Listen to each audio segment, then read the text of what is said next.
Warning, this chapter of Distance Nerding was recorded live, which means there may be strong language unsuitable for children and unusual humor, which may be unsuitable for everyone who claims to be human. Parental discretion is advised.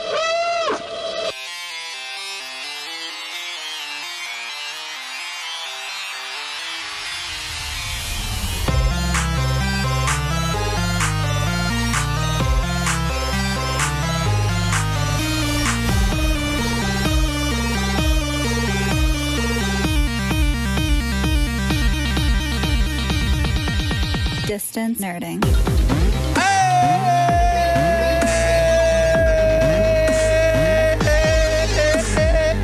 Hey, what's up, ladies and gentlemen? What it do, what it do?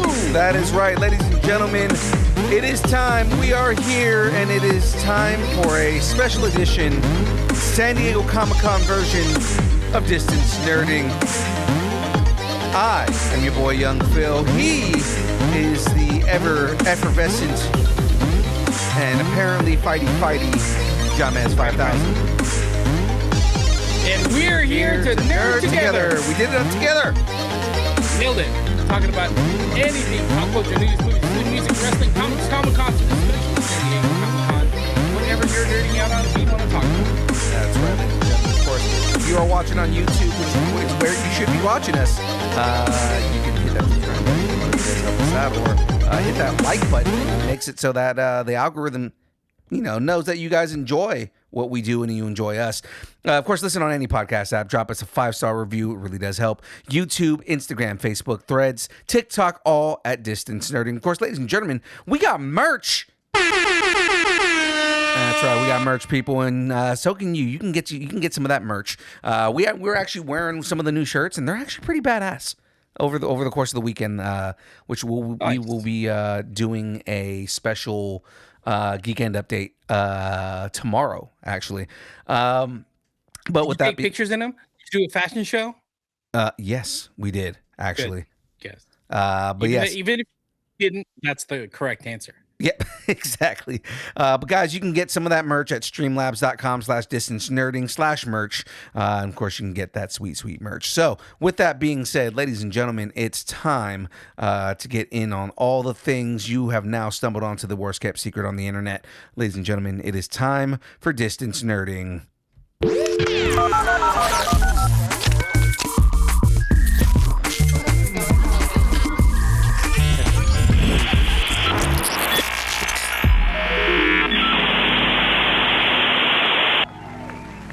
I didn't notice until just right now, and I've watched this video 1,000 times, right?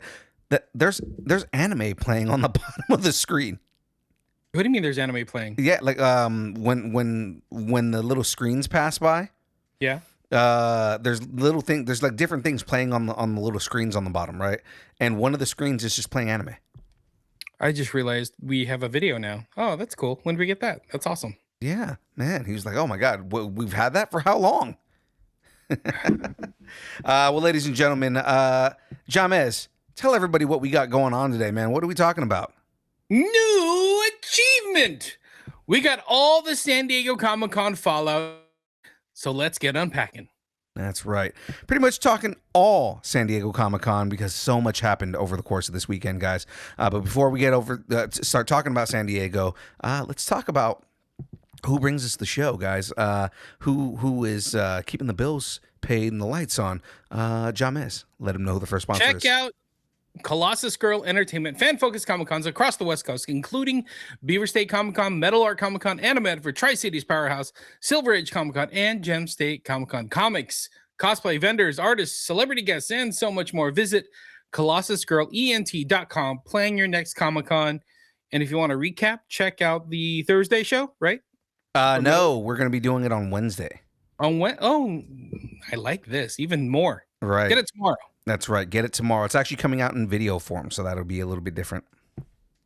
All I like it. Get caught up on what went down at Metal Art Comic-Con. Exactly. Well, now that we're here, ladies and gentlemen, we are changing our format just a little bit because San Diego Comic-Con, there's a lot of things that happen, and we want to emphasize certain things at certain times. So, with that being said, let's get into the beginning of the show. Let's get into the first segment. Guys, we're starting off with one-shots today. Let's get into that. Oh, yeah. Music. Perfect. I love it. Sounds good. Let's get through some of the stories that came through San Diego Comic-Con. First up, Christmas in July. Why not? Paramount Pictures has dropped the first trailer for Ebenezer: A Christmas Carol. Sure.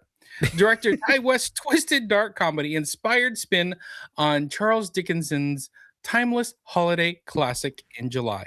Johnny Depp showed up at San Diego Comic-Con to help launch the film's promotional campaign ahead of its theatrical release this fall. The movie's tagline is "The name you know, the story you don't." Ebenezer: A Christmas Carol lands in theaters on November 13th, 2026. So I have plus and minuses on this. Okay. Plus, Johnny Depp's first performance since the whole fallout of everything that was going on. I always love every performance that he does. He dives deep into everything that he does, and always is usually pretty good at every character that he plays. The minus on this: do we need another Christmas Carol? Like, there's how many times have we gotten Christmas Carol movies? You know, and it's kind of like, is it gonna top out Muppet Christmas Carol? Because it's not. It's like 100 degrees outside. I don't want to see Johnny Depp in In a 90. wool outfit, you know, come on now. Yeah. But I guess he came out on stage like Hall H in the whole Ebenezer garb, and then people were going crazy for it. So, you know, he's a little method. I like it. Yeah, again, I enjoy every performance he does. I think he knocks everything out of the park. Again, my downside to it is this is what, like the 7th Christmas Carol movie, and it's like, how many times can you retell the same story? How many times does Ebenezer need to go back in time? I'm sure Charles Dickens is like beyond the grave, absolutely loving this, because he's like, oh, number 20 of a movie based on a book that I wrote. But he's also probably rolling in his grave going, can you guys not make movies about my other books? Because I have a lot of other books. And everybody's like, yeah, it's not the Christmas Carol. Let's go back to that It's one. like, are we never going to do a David Copperfield movie? Because that's a book that he wrote. Yeah. Go see the Las Vegas show. The Magician. Yeah, that's a better show. Okay, let's keep it going. All right. Hollywood is still digging into the toy box. Apple's San Diego Comic-Con panel debuted the first trailer for Matchbox. Huh? Yeah, interesting. That's very interesting. Directed by Sam Hargrave, known for The Extraction. Who was in The Extraction? I think that was Chris Hemsworth. I was going to say, I think that's Hemsworth, man. That was that Hemsworth movie. That movie was actually Matchbox stars John Cena, an ex-soldier who returns home after completing another mission. I could not completing. Complete a along sentence. with Jessica Biel, Tiona Paris, Sam Richardson, and Arturo Castro as they race across the globe trying to clear their names before it's too late after being kidnapped and framed for stealing a nuclear warhead. No. All right. What does this have to do with Hot Wheels? I don't understand that. Well, it has nothing to do with the Hot Wheels because this is Matchbox, sir. Okay, what does it have to do with Matchbox? It's John Cena. I don't know. John Cena's in it. You can't see me. Oh, wait. That's right. Sorry. John Cena! There you go. Matchbox, the movie, premieres on Apple TV Plus October 9th. Yeah. All right. I'm intrigued, but at the same time, this might end up being one that I don't watch because it almost doesn't feel like it's necessary. But I mean, I'm also intrigued specifically because John Cena. And specifically, Jessica Biel. Oh yeah, Jessica Biel. Oh, Tiana Paris. Tiana Paris is pretty hot too. Remember her in that Blade movie? Come on. Dude, that was like 20 years ago. It's all right. All right. I'll accept it. Let's move on. Okay. If you grew up glued to an Atari 2600, it's time for a doctor's appointment. Until then, Atari is teaming up with Universal Pictures to bring 10 of its most iconic video game properties to the big screen. The lineup of Atari properties involved in the deal is packed with classics that help define an entire generation of gaming. The 10 titles include Asteroids, Adventure, Berserk, Breakout, Centipede, Crystal Castles, Millipede, Missile Command, Pong, and Yar's Revenge. Yar's gonna get some revenge. This really pisses me off to no end.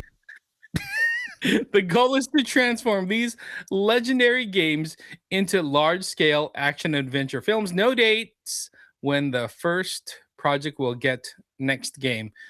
Come on, everybody else is getting their flowers. Nintendo's getting their flowers. All these other video games, Far Cry and Fallout, are all getting their series. Atari needs some love. Give Atari some love before you start making fun of Atari. Here's put your joystick away. It's all about. Go ahead.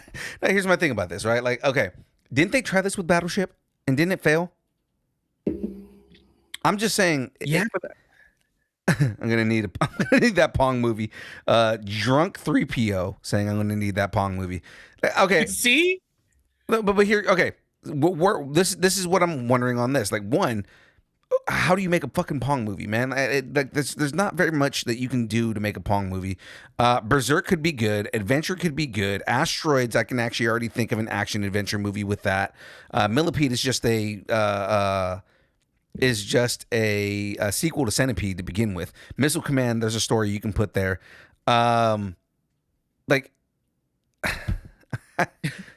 Hey, Drunk 3PO in the chat, he's got some theories about Pong. I bet he's got some storylines he wants to cover. Come on now. I don't know about Pong, man. So again, since Cartoony in the chat's asking, again, the titles, 10 titles: Asteroids, Adventure, Berserk, Breakout, Centipede, Crystal Castles, Millipede, Missile Command, Pong, that's straight for Drunk 3PO, and Yar's Revenge. Yeah, again, some of these games were not like, they don't have much story, so you're gonna make up story for it, and it's like, okay, this is again the same issue as like with Battleship, where like you created this weird story that had nothing to do with the game, and it just did not do well.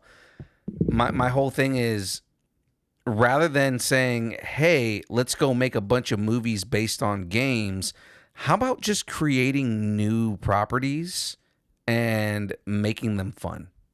Could be, but it's the nostalgia of it all. Come on now. But put a poll in the chat right now. I want to see if people are interested in this Atari, I don't know, 10 movie thing. What if they're all connected? What if this is like an Atari verse?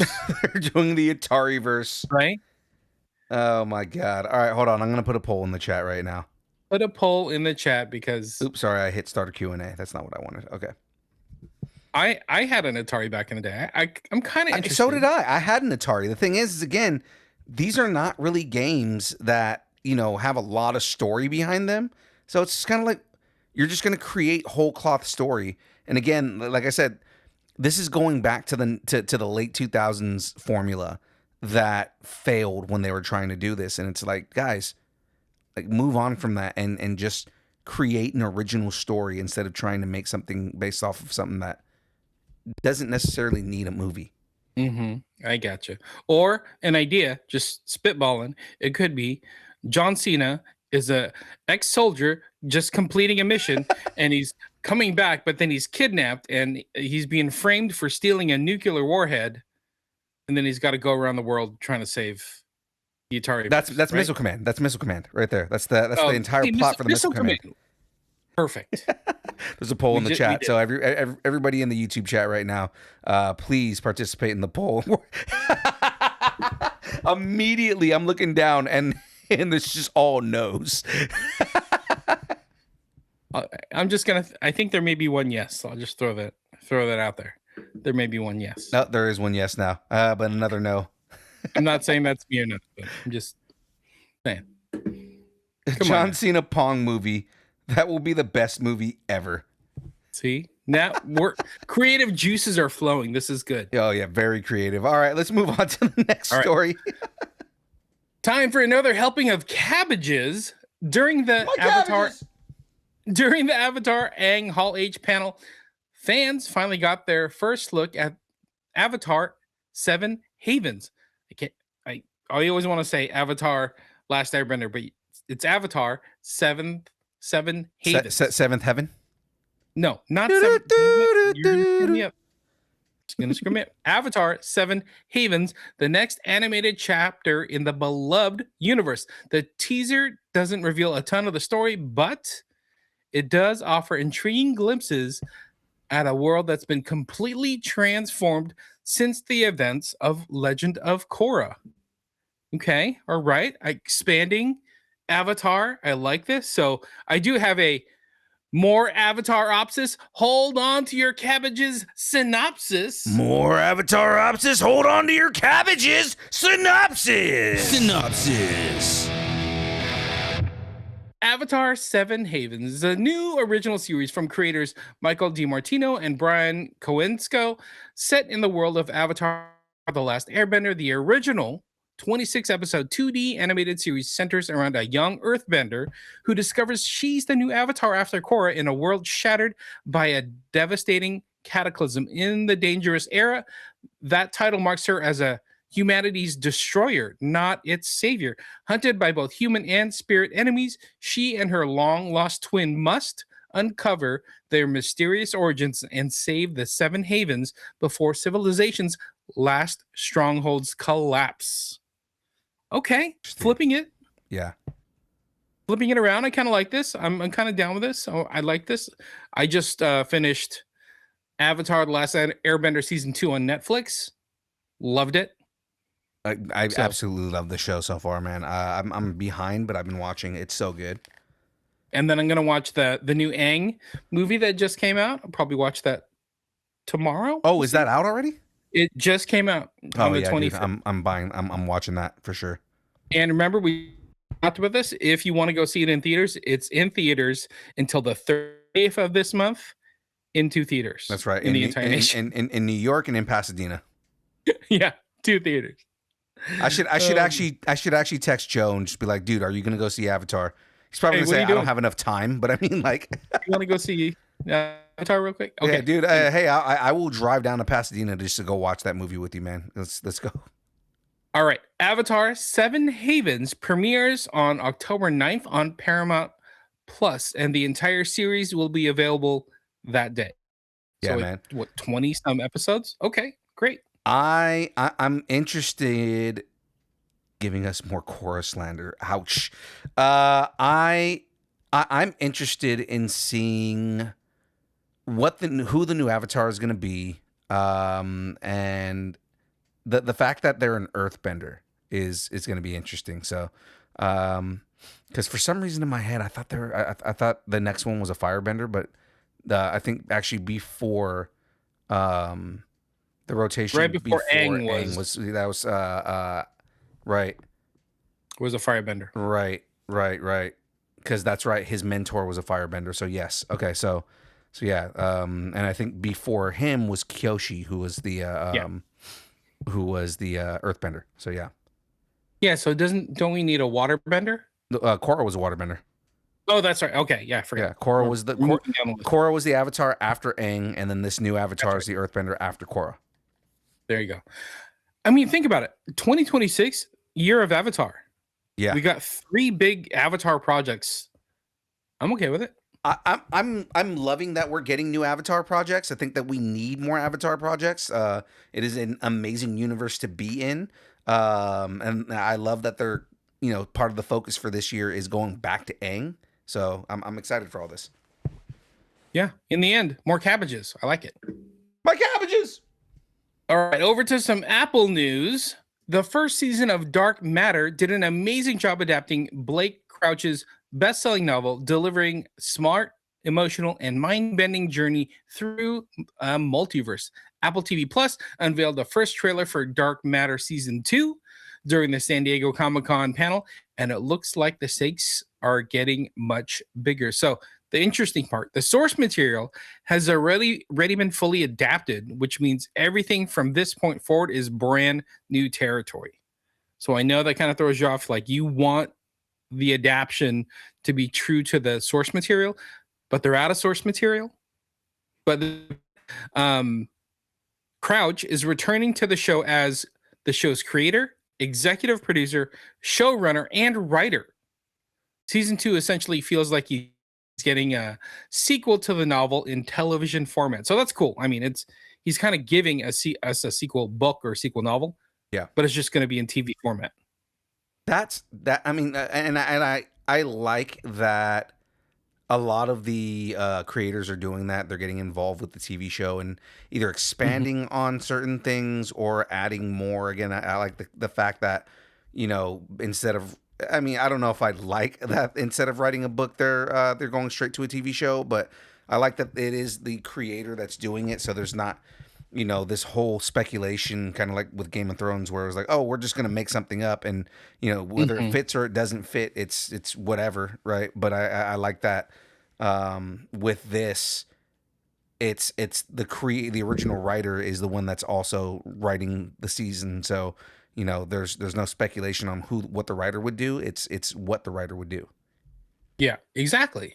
So I'm down. Dark Matter returns to Apple TV Plus on August 28th, with new episodes arriving weekly through October 30th. So it's a good amount of episodes. Yeah. All right, next one, we have a new Blade Runner. This is a big deal. The world of Blade. You think this is a big deal? It's a big deal to you? I think this is a big deal. Okay, good. The world of Blade Runner is expanding again with Blade Runner 2099. I didn't even know this was coming. So this is kind of cool that's happening. Set 50 years after Blade Runner 2049, because it's math. Right. The series continues the franchise's timeline with a brand new story. At the center of the story is Hunter Schafer as Cora, a human fugitive who is desperate to stop running. Her only way forward is by assuming one final identity, a Blade Runner.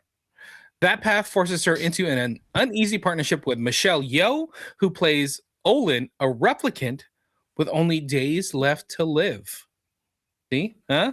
More content? It's a very interesting concept. You know, I love the Blade Runner series. I thought 2049 was amazing. No, I mean, Gosling was in it, right? Gosling was in that. Denis Villeneuve was the director. I mean, obviously he moved on to Dune, but I feel like Blade Runner 2099, you know, that them just kind of living in that, you know, post cyberpunk world is dope as all hell, and I can't wait to see what they do with this. I like it. So during the Hall H panel presentation at San Diego Comic-Con, Prime Video debuted the first trailer. Actually, we posted that trailer in the Distance Nerdington post on Facebook, so go check it out there on Facebook, Distance Nerdington post, and confirmed that the long-awaited series will premiere November 25th. You know what's great? A lot of this stuff that we're talking about at San Diego Comic-Con is like happening now. It's like coming right around the corner. I think it's really cool that so much of this content is like just waiting in the wings. Yeah, absolutely. Cartoony in the chat saying Blade Runner with Michelle Yeoh and Hunter Schafer already has me completely hooked. I love it. Hunter Schafer doesn't get enough flowers for their performances in different things. Like a lot of people hate on Hunter Schafer because they're trans, but it's kind of like regardless of that, Hunter Schafer is a great actor, great actress, great actor.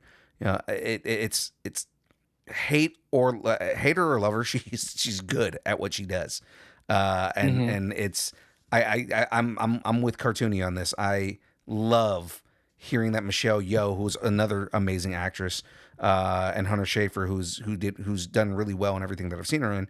I'm more excited to see this. So nice, cool. All right, I got more Amazon stuff. All right. Start baking your lambus bread.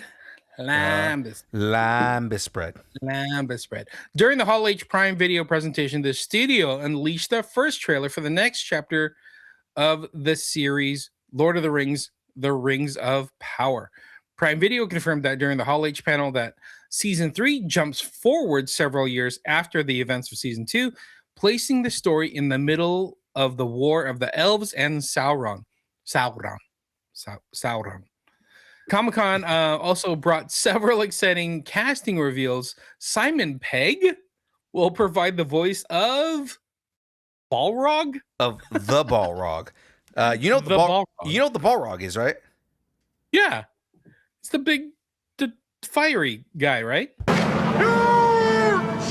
not pass! I had that queued up. I was waiting for you. Nice. Very nice. Is it weird that it's Simon Pegg though? I mean, kind of, but I mean, at the same time, Simon Pegg also did the voice of I'm forgetting his name in Star Wars. The guy who gives out the portion bread in episode 7. But I mean, like he's unrecognizable. Like the dude can mask his voice in such a way. Unkar Plot. That's right. Like he can mask his voice in such a way. It's like him and Benedict Cumberbatch playing like monsters in the Lord of the Rings in the Middle Earth universe. And they do so well because Benedict Cumberbatch's Smaug was probably one of the best performances out of the entirety of The Hobbit. Absolutely ridiculous, right? And I feel like Simon Pegg is another guy who is good enough with his voice that he could play the Balrog and still be convincing. I totally forgot Benedict Cumberbatch played Smaug. I mean, have you seen the video of him actually doing the performance, him crawling around? No. And oh my God, it's scary because he actually looks like Smaug. He's got a bunch of dots on his face and he's doing motion capture, but he does the mocap for Smaug and he's like crawling around.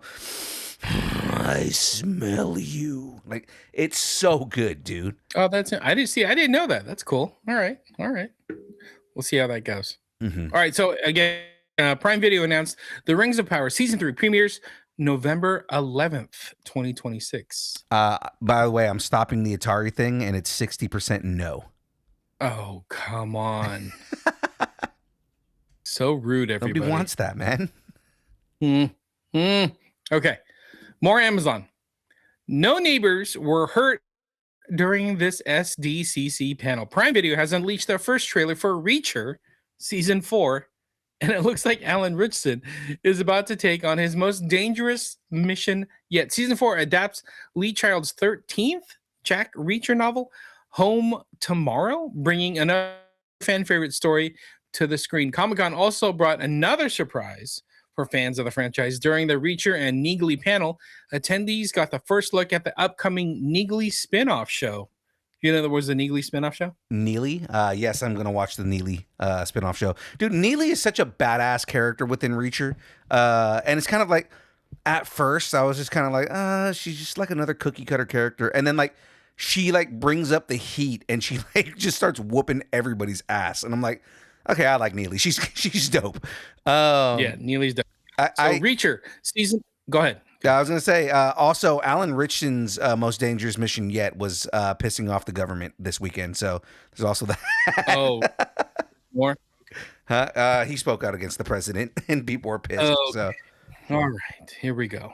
Thanks, Reacher. All right, so Reacher season 4 premieres on Prime Video August 12th. Again, like a month away. So that's cool. Yeah. Less than that, 3 weeks away.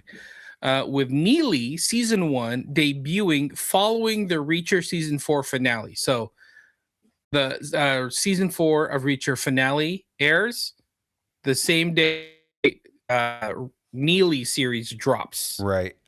Gives me more reason to watch it. And I mean, again, I already praise Alan Richardson like on a regular basis. I can't wait for season 4. I thought season 3 was awesome. But also seeing like that Neely's gonna. Have you seen the trailer for Neely? Yes. Yeah, she's so sick, dude. I can't wait. It looks cool. I Yeah. do like it. She's like a private investigator or something like that. Yeah. Kind of picking up from her character, like where her character was at in season 3. Mm-hmm. I bet there's going to be some crossover. Like maybe we'll see her in bits of season 4 of Reacher, and then she goes off and does her spin-off, and then maybe Reacher goes to see. I think he's listed as a guest star in the Neely series. And I wouldn't put it past that, just because again, she guested on like 3 episodes of season 3. I'm sure she's gonna, because I mean, like, they were best friends, so like why wouldn't he reach out to Neely, or Neely reach out to him? Because I mean, he's supposed to be one of the best investigators like in the history of MPing. So I mean, of MPing. Okay. I'm just saying, you can't spell wimp without MP. There you go. There it is. Shout out to the Geek Saga out there. My MP buddies. Take that, Eugene. Eugene, my MP buddies. All right, that was my last one shot. Yeah, that's my last one shot. That is your last one shot. So, yes, ladies and gentlemen, let's jump into the next segment. It is time for, we're going to talk about the news here, guys. It's time for headlines. And I love that this is what we're starting with right now. Oh, man, I'm about to get stupid excited. New achievement! Dungeon Crawler Carl invaded San Diego Comic-Con author Matt Dinniman's book series, which turns Earth into a video game-inspired alien game show, has skyrocketed in popularity with more than 10 million copies sold, and that's just last month. Peacock ordered a live-action series produced by Seth MacFarlane. At Comic-Con, Dinniman hosted 2 panels alongside Jeff Hayes, who voiced more than 200 characters in the audiobook version of the novels, which I am currently listening to. To the delight of fans, Dinniman revealed that Hayes is now confirmed and will be playing Princess fucking Donut in the Peacock show. Mongo is appalled. I'm so excited for this, man. No other casting has been announced, but fans are patiently waiting to see how the beloved book series will come to life. Meanwhile, Dinniman is hard at work on the final 2 novels in the planned 10-book series. Technically, 9-book series, but he said he's splitting the last book into book 9 part 1 and book 9 part 2. Right? Nice. Which technically is still two separate books.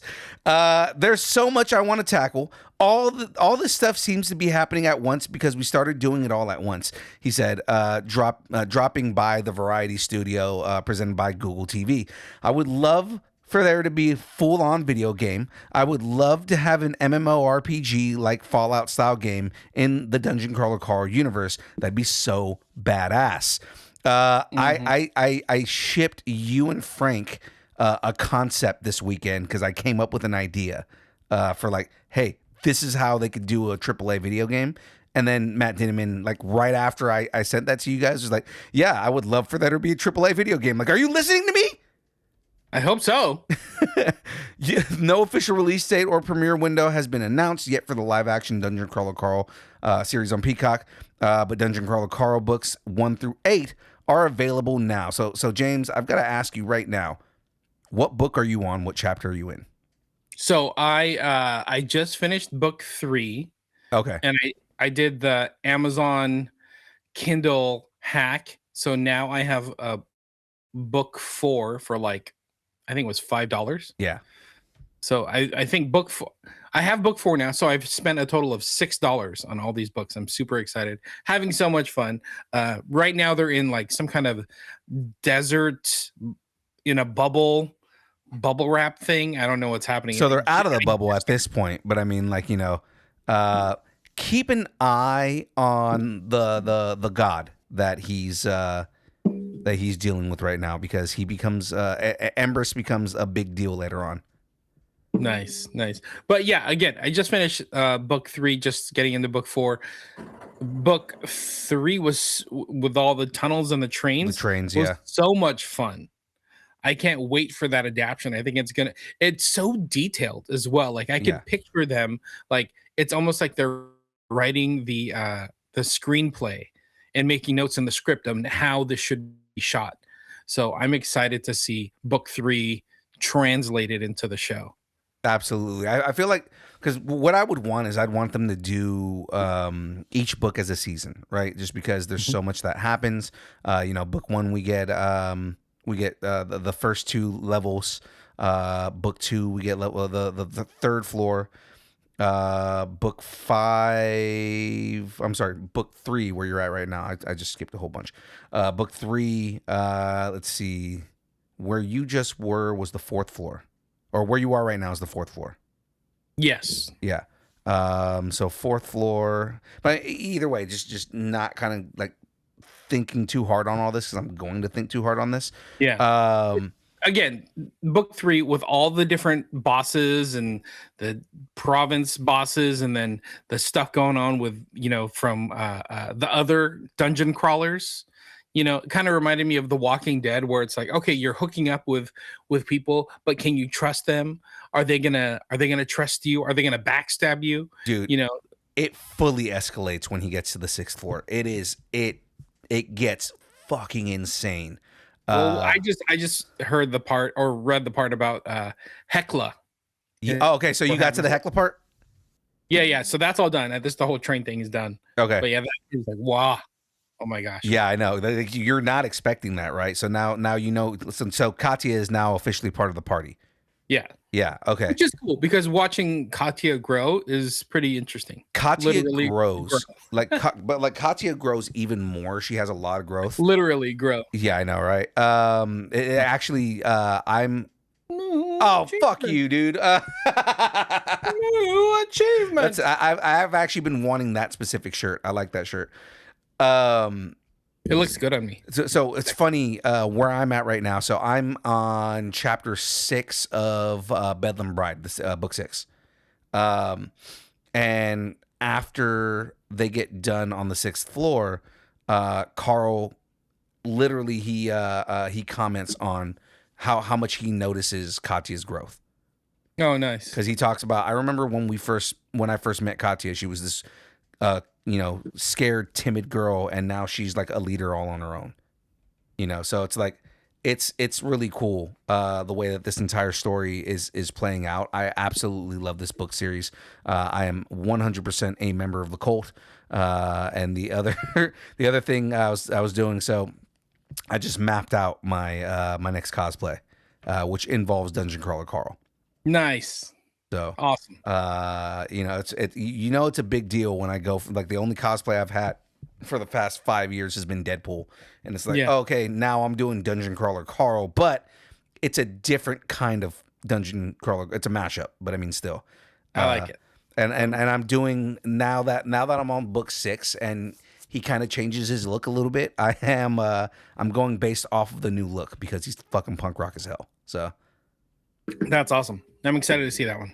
Yeah, I'm excited for the series too. Absolutely. So let's move on. Otherwise, I will gush over the cult for the rest of the evening here. Let's get into the next story here, which is also stuff that's exciting. Spawn reboot news? Are we getting more Spawn? Yeah. There have been plenty of updates over the years about Todd McFarlane's long-awaited Spawn reboot. But here's one that came completely out of left field. It turns out there's already a Spawn animated movie that's essentially finished, starring Keith David and Mark Hamill. And it's been sitting in the box waiting for the right moment. It's been 27 years since the groundbreaking HBO series aired its final episode. And for many fans, it remains the definitive version of Spawn. 100%, I will agree, it is the definitive version of Spawn. Keith David is Spawn. Totally. Completely. Absolutely. Dark, violent, atmospheric, and unapologetically mature. The series captured everything that made McFarlane's comics so compelling. According to McFarlane, the voice work has already been completed and very little remains before it could be finished. So I actually have a 90-minute animated show that's all been drawn, minus the cells. All the voices have been done. Everything. Like, we're ready. All we need is a little bit of Foley, which is sound effects and stuff, and then hand it to the studio to actually draw, right? Considering how beloved the HBO series remains, it would be a shame if the animated movie stayed locked away forever. Isn't that crazy? He's just sitting on it. And it seems like McFarlane does that. There's a lot of things that it seems like he's been sitting on. Again, he's been sitting on the film. He's been sitting on the new TV show and all that. And I think he's just kind of like looking for specific moments to bring them out. And it's like, as fans, we're like, just do it, dude. Like, you know, like we want more Spawn content. Everybody wants more Spawn content. Yeah. You know, when he comes out with new comics, we get like nutty about it. So it's like, dude, just give us more content. We want more content. It seems like an easy thing to do would be like, okay, finish this 90-minute animated show, movie, whatever it is, because we all love the original one from HBO. Like, continue that somehow and get us excited. So maybe the potential would be like a studio would be like, all right, let's put out this movie. I think it was Blumhouse, right? Blumhouse is doing the film, yeah. You know, They what have would be dope, rights to it. right? You know, what would be good is think of like all the new animation that DC is doing. Mm-hmm.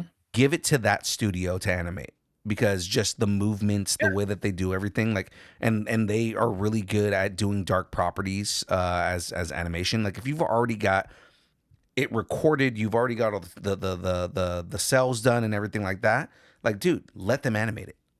Yeah, exactly. That's a total good call. Yeah. It's so funny because he's like, once we get the movie project done and get that going and out, then maybe I'll release this animated show. I'm like, do the reverse. Do the opposite. Put right. out the animated and then put out the movie. But Todd McFarlane is Todd McFarlane. Yeah. Well, I mean, his universe would let him. I mean, it's his projects, so Yeah. let him play with his toys. All right. Well, let's go ahead and move on here. Star Trek Space docked into San Diego Comic-Con 2026, and it was a big deal. Paramount celebrated 60 years of one of the greatest sci-fi franchises ever created, Star Trek. The panel delivered a bit of everything from heartfelt reflections felt by franchise legend George Takei, to casting news for Star Trek Starfleet Academy, and fresh details about what's coming next in Star Trek Strange New Worlds. It was revealed that Raurida? I know. I was hoping you'd figure it out. Rowrid, I destroyed that name. Outington has officially joined Star Trek Starfleet Academy Season 2 as a series regular, which is kind of a big deal because they said they canceled Starfleet Academy, right? So it's like, knowing They that they're canceled, but I think they were already into filming Season 2. But I mean, it seems like they're kind of like, you know, pushing it out again and seeing kind of like, okay, well, let's see if this lands, you know? Fans also got a preview of what's ahead for Star Trek Strange New Worlds. Co-showrunner and executive producer Akiva Goldsman teased what audiences can expect from Season 4 after the show's latest season launched this week. The celebration also welcomed George Takei, whose portrayal of Hikaru Sulu helped define the original Star Trek series, which is 100% true. Looking back on 6 decades of the franchise, Takei reflected on his incredible journey with humor before sharing what he believes has made it endure for generations. Between honoring legacy, introducing new characters to the universe, and continuing to push its storytelling in fresh directions, Star Trek's presence at Comic-Con made it clear there's still plenty of warp speed adventure ahead. Which, again, big deal. I mean, this is kind of what, you know, we need more Trek, and I'm so upset with the way that kind of like Paramount has been dealing with it for the last, like, you know, kind of couple of months. You know, and just doing this whole, like, oh God, this whole anti-woke, blah, blah, blah, blah, like, bullshit. Like, guys, Star Trek is the definition of woke. Shut the fuck up. Yep, I agree. I think this was a perfect opportunity to celebrate Star Trek, especially 60th anniversary, San Diego Comic-Con. This is the perfect place for it. But Paramount set it up where there's like, there's not very much to talk about. There's Season 2 of Starfleet Academy that's coming. By the way, they already announced that they're canceling it. And then there's Season 4 of Strange New Worlds. But by the way, we announced it's ending with Season 5. So there's like nothing else going on. So except for this, The Final Frontier. Maybe the box office. So they did announce something new. And this seems like this is where they're kind of going, the direction that they're moving in. After spending years focused almost entirely on streaming, Star Trek finally looks ready to make a jump back to theaters in a big way. Paramount appears to be charting a new course with its next feature film. With the Alex Kurtzman era winding down, Strange New Worlds is set to conclude with season 5, while Starfleet Academy has reportedly been canceled after completing production on its second season. That marks a major shift in Paramount's strategy as the studio turns its attention back to theatrical films, bringing in Jonathan Goldstein and John Francis Daley, okay, don't hate that, to write and direct the next Star Trek movie. During Collider's Directors on Directing panel at San Diego Comic-Con, the filmmaking duo finally shared a small but intriguing update on where things stand. Daley offered the expected cautious response, saying, "I think we can say the script is in progress and that we're very excited about it, and I think people will be surprised. I really can't say anything else other than that. No date announced for Star Trek's next voyage, but be on the lookout because we may be, warp speeding in a time near you." The interesting part about that is so everything that they've built up, Strange New World, Starfleet Academy, yada yada, what is it, the Picard series, Star Trek Discovery, all that is the Alex Kurtzman universe that they've had, the J.J. Abrams kind of extended universe.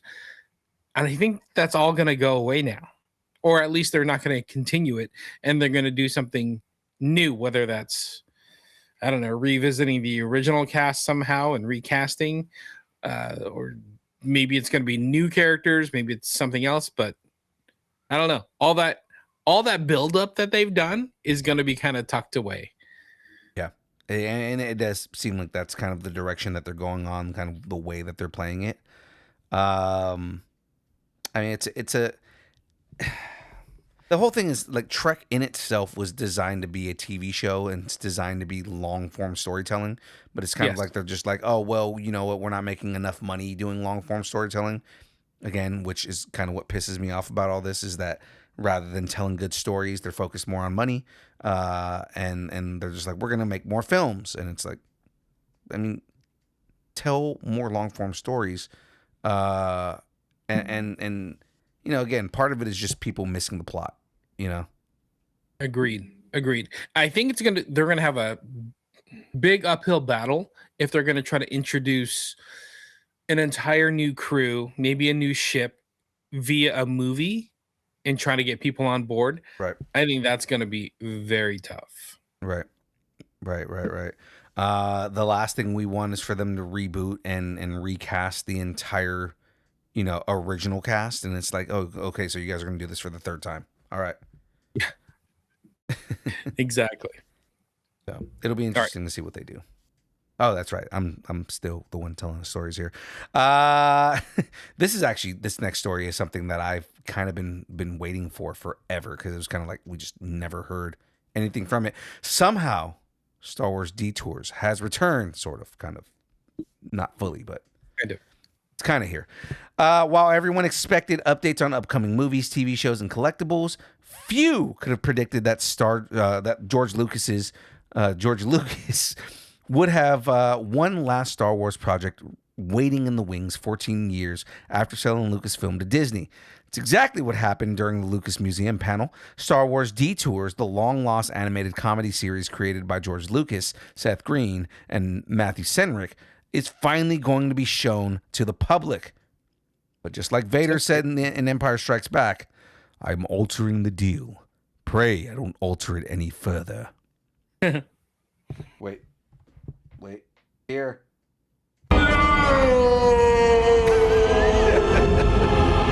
Instead of arriving on Disney Plus, getting a Blu-ray release, or appearing on another streaming platform, episodes of Detours will be screened exclusively at the Lucas Museum of Narrative Art. That means fans who want to finally see this mythical Star Wars series are going to have to make a trip to the museum. That means you got to come to LA. Do it now. The series was announced back at Star Wars Celebration in 2012 and promised something completely different from anything else in the franchise. Rather than another epic saga filled with Jedi, Sith, and galaxy-changing stakes, Detours leaned fully into comedy. The animated series was designed as a parody of the Star Wars universe, poking fun at familiar characters and iconic moments while still celebrating everything fans love about the galaxy far, far away. Shortly after the series was announced, Lucas sold Lucasfilm to Disney. As the company reshaped the future of the franchise, Detours no longer fit into the plans for the new Disney era of Star Wars, mainly because it was a very adult series and Disney wasn't into that at the time. Now they are. I mean, but it's they weren't. Seth Green. It's Robot Chicken. Exactly. That's exactly what it was. So going back, Celebration 2012, I was there. I got to see the first episode of this. They had a small screening of it. I still have a shirt. I still have a Detour shirt in my closet right now. Was it absolutely hilarious? Because Seth Green was funny as shit. The comedy was very Robot Chicken. Oh, I mean, man. that was like the heyday of like Robot Chicken, kind of that Adult Swim type, dark humor, adult comedy. It's so dumb that they never did anything with that. Like Disney was just like, no, we want to do stuff that like all the kids can watch. Exactly. Especially, once they sold it to Disney, that was it. It was done. Think about back then, 2012. That's before like Dave Filoni's Clone Wars. I think that was before. That might have been the time that it was Gendy Tartakovsky's. I think, Gendy Tartakovsky. Yeah. So before anything Dave Filoni was kind of sinking his teeth into. So a very different era of Lucasfilm and Star Wars, but it was super funny. Like if you enjoy Seth Rogen or Seth Green and you enjoy Robot Chicken, it was very much that type of humor and it was funny. I liked it. I wanted to see it. Now I gotta go to Lucas Museum to see it. Yeah. I mean, we are going to LA pretty soon, so There you go. give us a reason to go. Yeah. So I mean, just the insanity of that. Again, the Lucas Museum of Narrative Art in Los Angeles opens on September 22nd, 2026. So actually, we will have a chance to go see that because LA Comic-Con is not until October. There you go. That's a good point. That's a really good point. Exactly. Go see it during. I kind of want to see the museum itself just to get an idea of what it is. Yeah, LA Comic-Con last year, they were they had a booth and they were like showing people kind of like some virtual exhibits and stuff. It was kind of cool. Interesting. Hey, before we get to the next story, Eric in the chat, shout out to Eric. Do you guys hear about a blackout for PlayStation and Xbox? I did not hear about this. I did see that Eric put that in the chat. Anonymous allegedly was behind it to protest an all digital ecosystem. So again, we were talking about that like a week ago. I can see Anonymous doing that. I can see them just being like, "Oh, okay, cool. You guys are just a bunch of assholes, so we're gonna do this." Did not hear about that, but if it was Anonymous and they did do that, kudos to you guys. I was talking to some friends. I think the whole total side quest here about gaming and digital media or physical media, it's so interesting to me because we're all living in this digital era. Like we all have Netflix or Disney Plus or HBO Max or whatever. We're used to renting content. Yeah, it's like, and same thing with music. It feels like games are like the very last physical media that could be bought. Yeah. Like my laptop's old and it doesn't even have a CD-ROM or DVD player anymore. So it's been a while since we've needed physical media. It's because out of convenience, we all kind of just do the whole rental thing and all that. But it's kind of like we're being took because you're paying for like 24 hours to be able to like, watch anything. And it's ridiculous, But again, like, Eric's talking about how Xbox, even games that had DRM weren't working. I actually didn't play yesterday, so didn't experience that at all. But I mean, like, that's it's insane that, this is where everything's going is you're not allowed to own your own things anymore. The company gets to own it and you get to lease it from them. Yep. He added Nintendo still uses physical media. That is true. Mm-hmm. You buy a big, huge box just for this little SD card. Yeah, but I mean, it's also just because you need the big, huge box so that it has the hardware to run the little. Yeah. No, I mean the box that the game comes in is like big, and then Yeah. He's saying Steam doesn't do that. You buy it, you own it. I didn't know that about Steam. But I mean, like, even then, it still is like a digital purchase. So, like, if they decided to pull, you and like, say you didn't have it on your drive anymore, you couldn't go re-download it if they decided they didn't want to support that game anymore. maybe this is a deeper dive into what's happening with Sony, because Sony just had that issue where like they had a bunch of their library up, like the Sony library of like movies and shows and stuff, and then they just announced that they're going to be discontinuing that service that it's on. I totally forgot what it is, but like everybody who bought a movie is like, I bought this movie. What do I do now? Sony's like, sorry, the system's going away. You can't have it. It's gone. Thanks for your money. Thanks for buying the movie. But yeah, you won't have access to it in like a year. I'm curious why Sony hasn't at least linked up with Movies Anywhere. So there's an app called Movies Anywhere where if you own the license to a movie, that it will make it so that you can watch it on multiple platforms. Yeah. So Yeah. I'm surprised that Sony hasn't been like, hey, if you own this movie, but it's only on the PSN network, because Microsoft is actually linked with Movies Anywhere, where you can say, hey, link your Movies Anywhere. You can transition all these movies that you have, and you can buy it for free on another platform because you have proof that you own this movie. Mm-hmm. Yeah, I remember that. Yeah. Yeah, I'm surprised that they're It's not like doing something like you that. have the physical media. Now you can get the digital version of it. Yeah.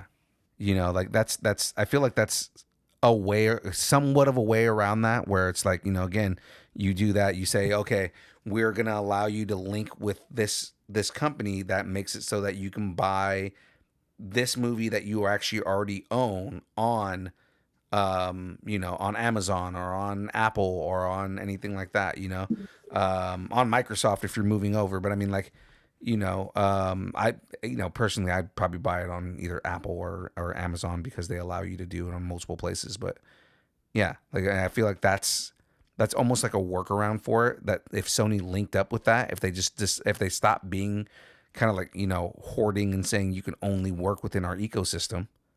Because at least like Microsoft's been able to do that since the beginning. Like, anything that I bought on Microsoft, I can watch on any other platform. What's funny is that I've talked to a number of people lately where they're going back to, they're like, I'm done with streamers. I'm done with Netflix and everybody else. I'm going back to my server. Like, I had a server, I'm going to upgrade it, and I'm going to just start ripping things down, and it's going to sit on my server because I'm done with all this other stuff. And I mean, again, I'm not 100% behind the concept of, I'm not behind. Like, I agree with it, is what I'm saying.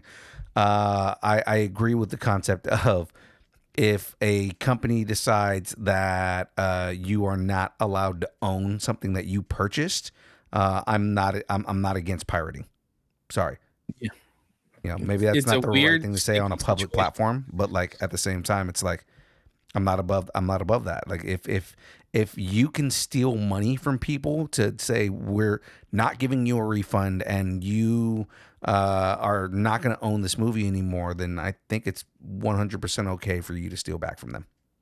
Yeah, it's crazy. All right, let's get to this last story before we get to DC and Marvel. Also, anarchy. No, I'm kidding. All right, kind of kidding, but I am, but I'm not.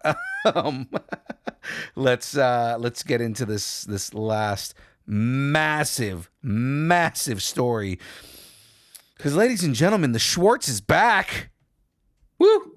If there was any doubt that Spaceballs, the new one, was going to embrace the spirit of the original, Amazon MGM Studios erased it the second its Hall H presentation began, at San Diego Comic-Con.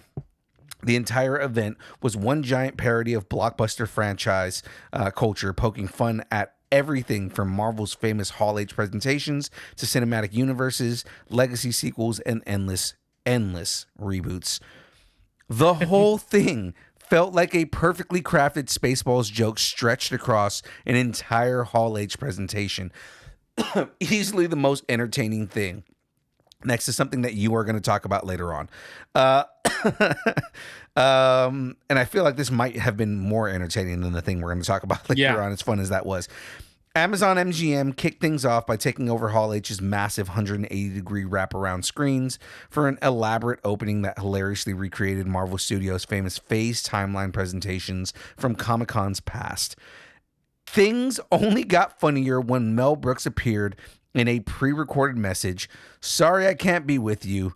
I'm on the convention floor trying to buy a rare Charizard card." That is such a Mel Brooks thing to say. The cast took the stage, except Rick Moranis was nowhere to be found. Eventually, they found Moranis sitting amongst fans wearing Dark Helmet's helmet before he stood up to a thunderous standing ovation and chants of "Rick, Rick, Rick." It marked Moranis' very first Comic-Con appearance, making the moment even sweeter. Rick nice. I know. I didn't realize this was his first Comic-Con appearance, and then it made me think too. It's like, oh my god, that's right. He hasn't done movies since the '90s, dude. So it's like, like they weren't doing this Hall H Comic-Con thing back then. Rick is underselling it, Gad joked. They're announcing him as part of the X-Men cast tomorrow. According to Gad, he cold called Brooks and spent roughly 40 minutes pitching the sequel. Brooks apparently didn't understand most of it, but he loved the idea anyways. Gad's main argument was simple. Science fiction and blockbuster filmmaking have changed dramatically over the last 4 decades, making Spaceballs the perfect franchise to lampoon everything audiences have lived through since 1987. Oh, that's so good. That's so good. It is, because there is so much, right? Gad also took a moment to honor one of the original film's biggest stars, John Candy, whose legacy hangs over the sequel because Barf was the reason that we all watched that movie. One of the 4 men on my comedy Mount Rushmore. Yeah, he goes up there. Another one of them is John Candy. This movie is really a love letter to him. I am not playing Barf in the movie. I am playing a new Mog in our movie. John is at the beating heart of this film and the reason why this movie has so much heart. I hope when you see it, you will agree. That's cool. Yeah. So I've got to like mention all this, right? So the way that they wrote this, like Phase 1, Spaceballs, The Schwartz Awakens. 2030, Spaceballs, Winnebago Nights. Phase 2, 2029, Spaceballs, The Franchise Menace. 2031, franchise, Super Duper Secret Wars. Phase 3. This had me dying right here. 2032-ish, Dark Helmet Origins, a Spaceballs story. Nice. Question marks, Dark Helmet Origins. Who knows? Dark Helmet Origins 2, even younger. Dark Helmet Origins 3, the youngest, with a bunch of question marks. Dark Helmet Origins 4, probably where it all began. Phase 3, 2033, Yogurt, Schwartz and all. 2035, Heroes of Druidia, Rogue Dumb. 2034, Mog, The Schwartz Chronicles. 2036, Spaceballs, but for kids. Yeah. Phase 4, We Lost Count. 2038, Spaceballs versus Spaceballs versus Spaceballs. 2039, Spaceballs, Enough is Enough. 2040, Spaceballs, Enough is Never Enough. Phase 5, maybe 7. I don't know. Spaceballs, and then they've got like a whole bunch of stuff. Like Vespa goes into Colonel Sanders, goes into Dot Matrix, Lone Star, Schwartzatar, 2 Space, 2 Balls, Pizza the Hut, the movie. It's just nonsense, and then it just turns into like Microsoft Excel infographics. After that. I love there's the Spaceballs the musical, and it's going out to Spaceballs the musical, the album Spaceballs the musical, the karaoke experience, like that kind of stuff. Spaceballs the ride. Phase 8, we gave up. Phase 9, good luck. Spaceballs the next game. the fan film. Like, Yeah. By the time they get to phase 9, the graphic is just an infographic, like a bar graph. right. Oh, it's so good, man. Like they're just cracking so many jokes, and it's like it's exactly what we need. The movie isn't arriving at ludicrous speed just yet, but Spaceballs, the new one, hits theaters. It won't hit theaters until April 23rd, 2027. This is great because I've been saying this for a while. Like, we are missing good comedies in the the box office. Like, so give me something like this, especially with history, but made for a new generation. I love it. Absolutely, it's so good, man. So that is it for our regular news. So James, let's talk about our next sponsor here. Ladies and gentlemen, this show is brought to you by the good folks over at Dubby.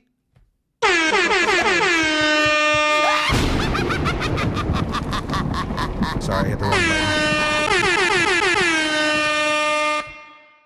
It's pretty evil for what that was. All right. A lot of buttons. So much going on. I don't know what's happening right now. All right, ladies and gentlemen, the show is brought to you by Dubby. Dubby is a brand of energy drinks created to help focus, concentration, reaction time with no jitters or crash. Dubby contains no maltodextrin, no sugars, no fillers, no artificial colors or dyes. Find out more about Dubby at www.dubby.gg. Use the code NERDING10 and get 10% off your order. All kinds of deliciousness, guys. It is time to get in on some of that Dubby goodness. So let's jump into the next segment here, guys. Again, still fairly excited. We're going to do DC first, and then we'll drop back, and James is going to take back over, and we're going to knock out some of this this Marvel news here because there was a lot. We're going to jump into watching The Watchtower. Sweet. Are you going to do the... Yeah, I'll knock out this story before you take over the rest. In brightest day, in blackest night, the lantern's panel shall not escape my sight. So good. Exactly. Shout outs to Joe Deckelmeyer. Shout outs to Brandon Davis. Shout outs to Matt Aguilar, my fellow Green Lantern fucking nut. Shout outs to all my buddies who were there, who got to see the panel and reported on the panel. It was a whole bunch of fun. Thomas, shout out to Thomas. Shout out to Thomas. Thomas was at that panel too. Thomas got to meet Matt Dinniman. I'm fucking jealous. Mm-hmm. And he was at the Hall H Marvel panel too. So yeah, so just to rub it in more, just rubbing it in that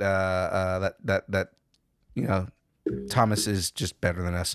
The Lanterns Hall H panel delivered, and it really did. They debuted the new trailer, but in true SDCC fashion, DC rolled 7 extended clips from the series highlighting the relationship between Hal and John, along with alluding to the mystery that's at the center of the show. The clips show the tension between Hal and John, an interrogation of an alien, a conversation with Sinestro, Guy Gardner, and a few scenes that leave you with more questions than answers.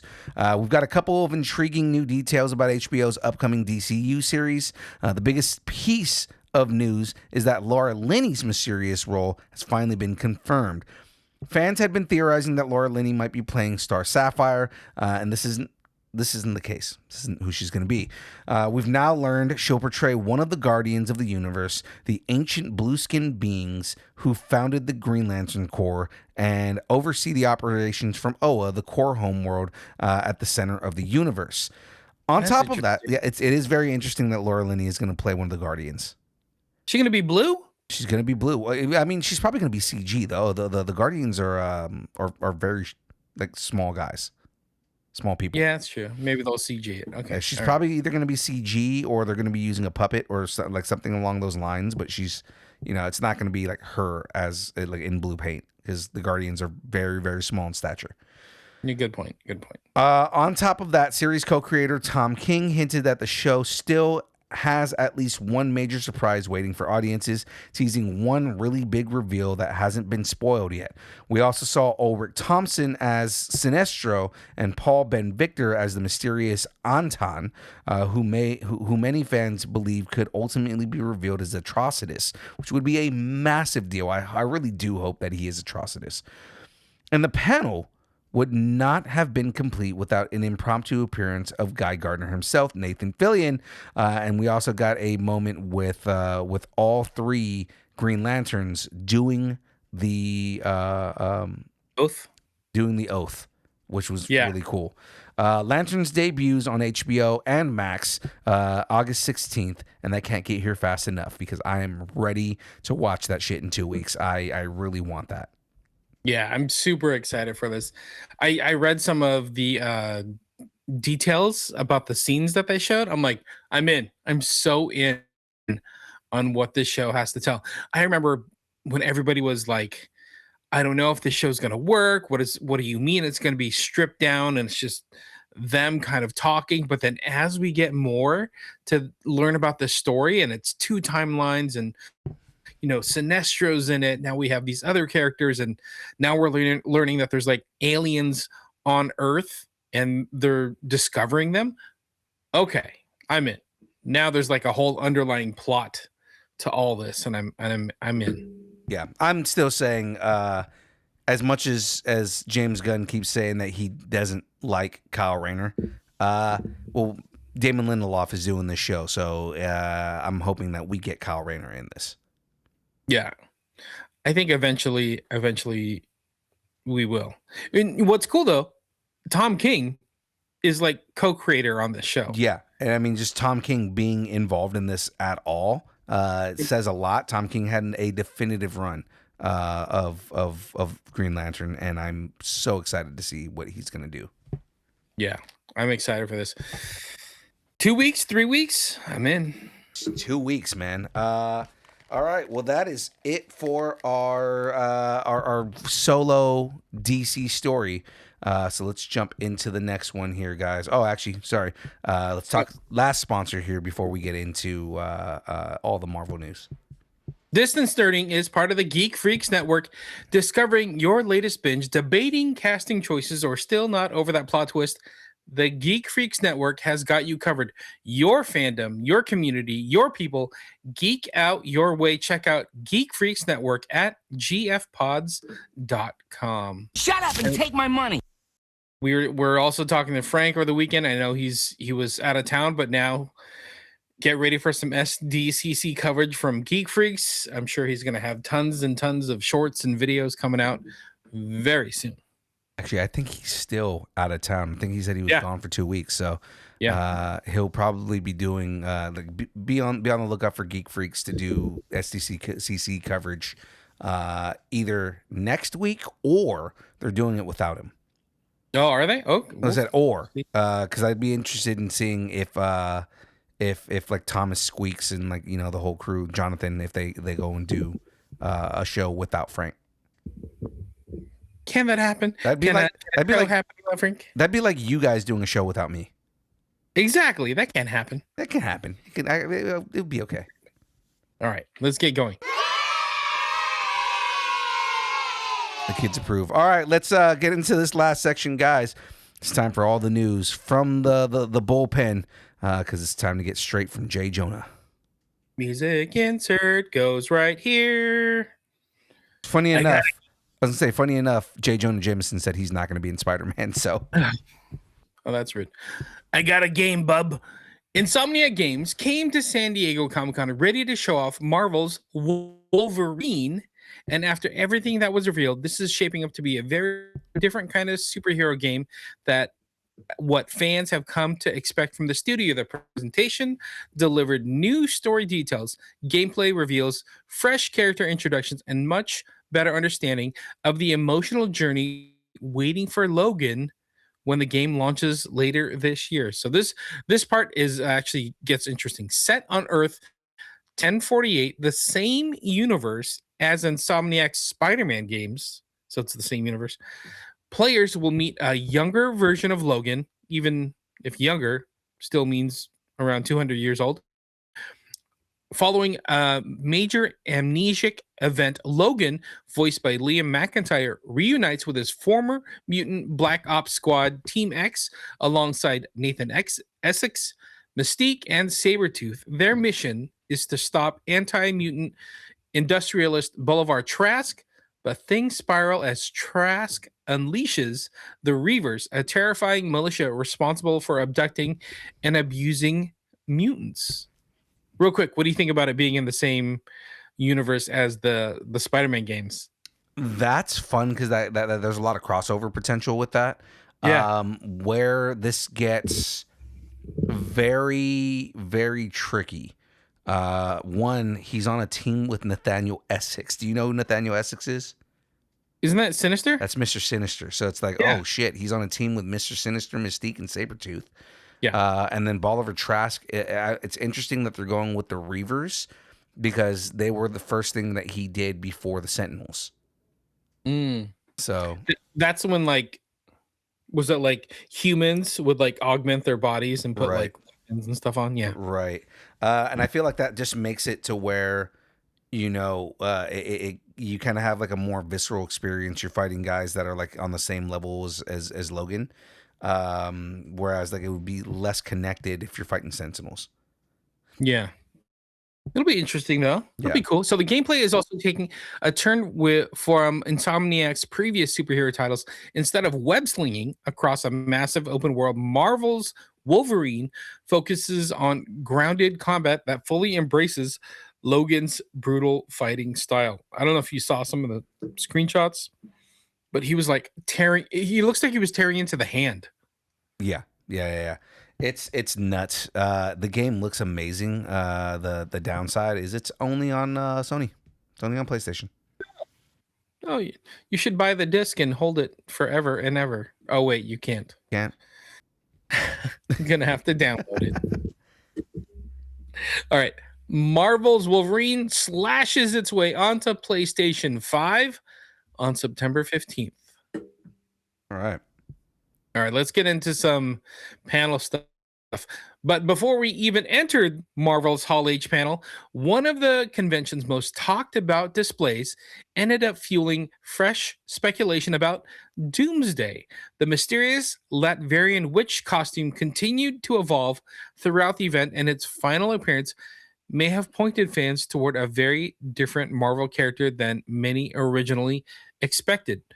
I don't know if you saw some of these costumes, but you go to these cons and they have like the screen accurate or screen used costumes on display. They've done it plenty with like Captain America and Thor and everything like that. Mhm. So they have these Latvian witches is what they're calling them. So when the costume first appeared on the convention floor, the assumption was that it had to be connected to Wanda Maximoff, better known as Scarlet Witch, but it was like, I think it was purple, right? Yeah. The first one was purple.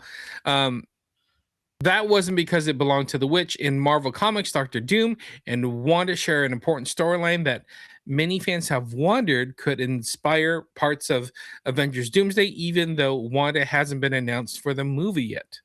But then as the con started to go, there was like the purple one, and then there was all of a sudden there was like an orange one. So it replaced the purple one and it became an orange one. Mhm. So the mystery only deepened as the costumes changed throughout the weekend. At different points, it shifted from its original green to purple, later to orange, sending fans down endless theories and rabbit holes about the whole thing. So that final change has many fans looking in another direction entirely. Instead of teasing Wanda, the display now seems much more likely to represent Cynthia Von Doom, Doctor Doom's mother. She's one of the most important figures in Victor Von Doom's life. I thought that was interesting because we saw that tapestry on that poster. That's supposed to be his wife and daughter. Could be. Yeah. Could be. Or maybe that's his mom and young him, a young version of him. Well, the death of his mother is something that kind of like sparks, Victor's kind of like obsession with magic. Mm-hmm. So be interesting to see kind of like how they play through this and which character this ends up being. Yeah. I wonder if it's one character or if it's 3 different characters somehow. We shall see. I don't know. Latvian witches. I didn't expect that from, San Diego Comic-Con. Until Marvel finally pulls back the curtain on Avengers Doomsday, the theories will keep coming. I like it. Yes, sir. I'm just looking here. I don't think we have this. Yeah, we don't. There is supposedly a slip that happened at the Spider-Man premiere on Friday, What was the and slip? I'm forgetting his name, but the guy who did the theme for Spider-Man was being interviewed on the red carpet, and they asked him without any spoilers, what's something that surprised you about the movie, and he goes, that they made that they made Gene the villain, Ugh. right? And you see the interviewer just like looking at him like, whoa, I said no spoilers, right? So he kind of confirmed without saying the last name, but kind of confirmed that Sadie Sink is Jean Grey. Is this Michael Giacchino?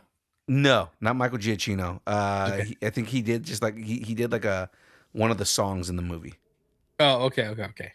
Sorry, Michael Giacchino.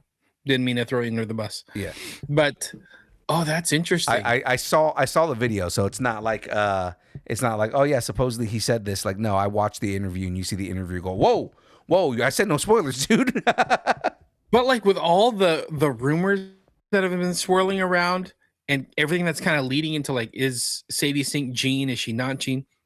It all makes sense that if she is the villain, or quote unquote villain of the movie, it makes sense to me. Yeah, Like it's almost like all the rumors from the very beginning were all real, and we're just waiting for it to happen. But Marvel has done a good job like holding everything very close to the chest. right. But now we're getting all the leaks. I mean, another day or two, we're all gonna know what happens.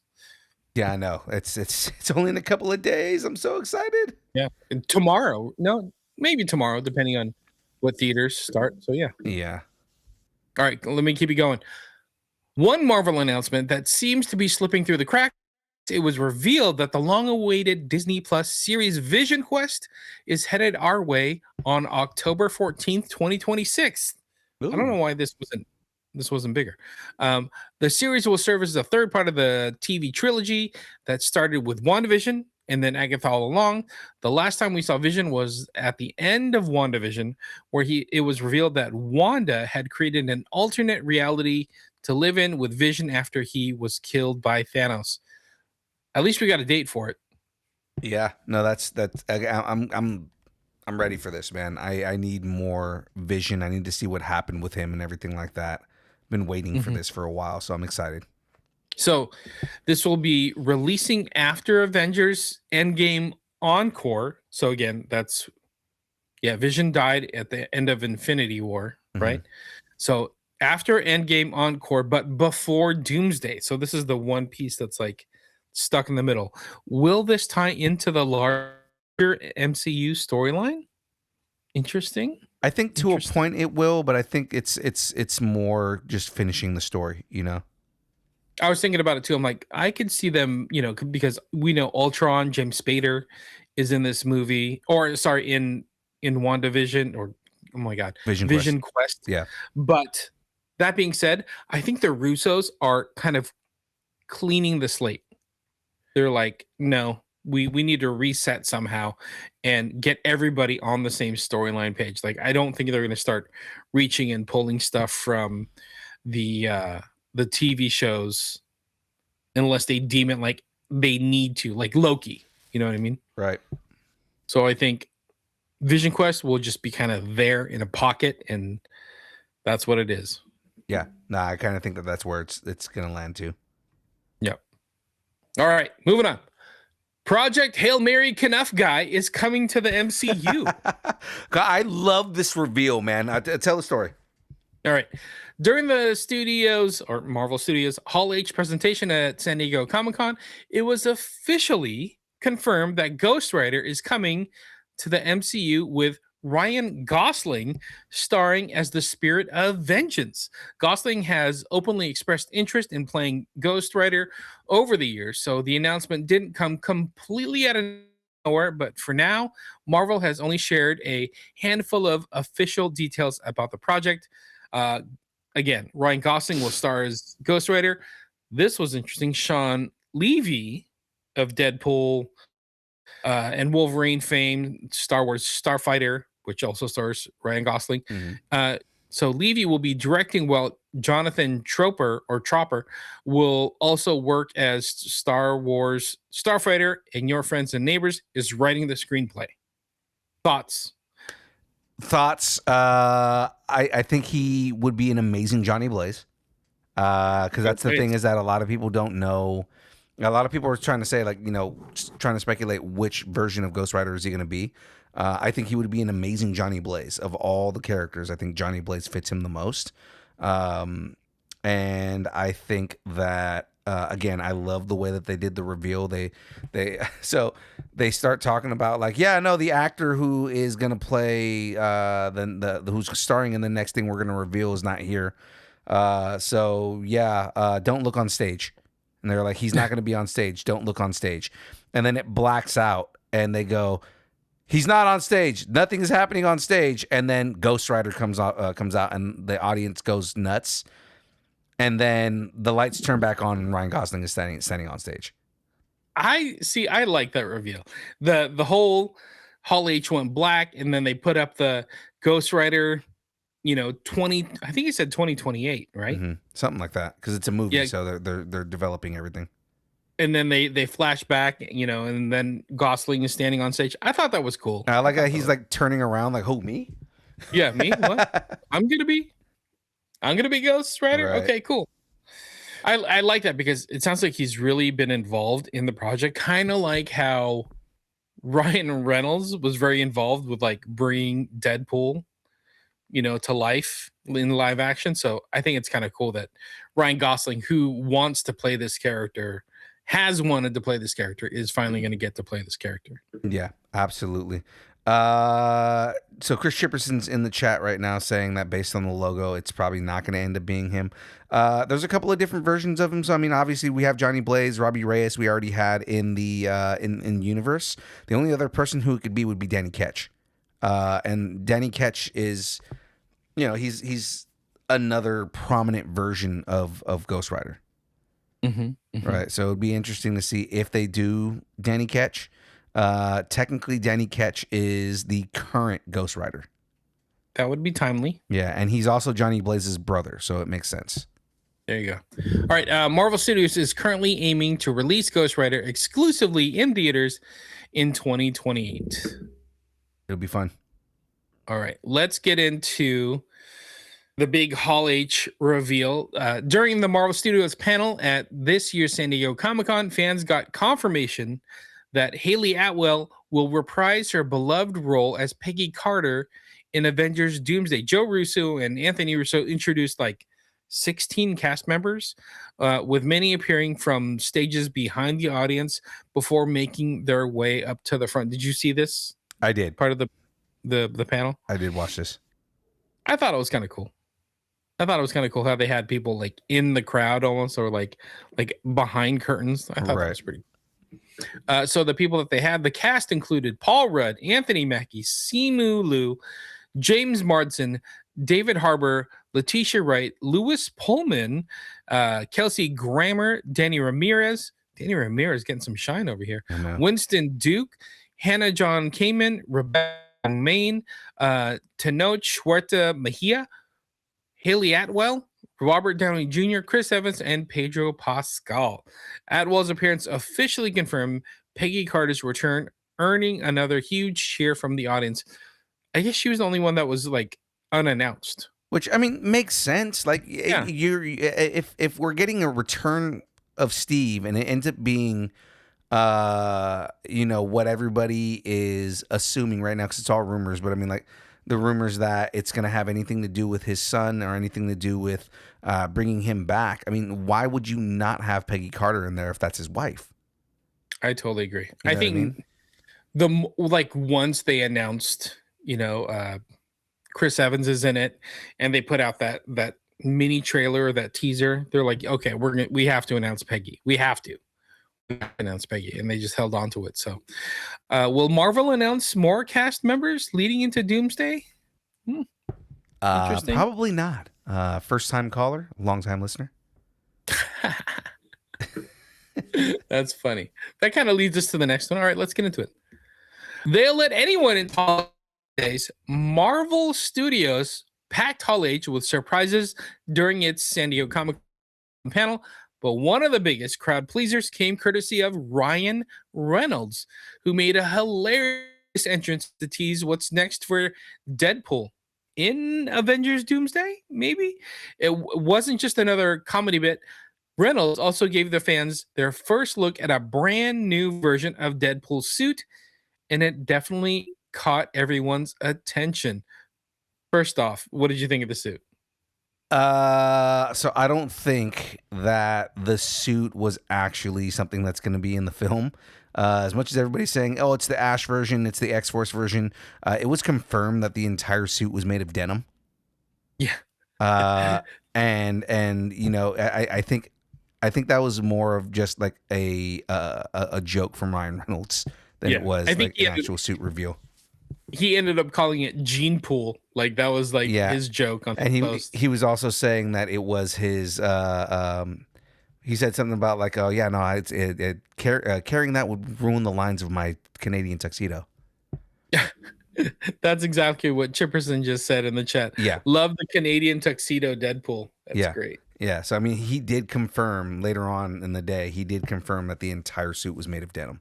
So because it's made of denim, I think that that's more of a joke, and that's probably not something that's going to be in the film. Hey, I thought it was pretty cool though. No, walking around the convention floor. How cool is that? That people didn't, because anyone that wasn't in Hall H didn't know that he was in Hall H. So he was just walking around in costume, and people were just stopping him and taking pictures, and he was just obliging them.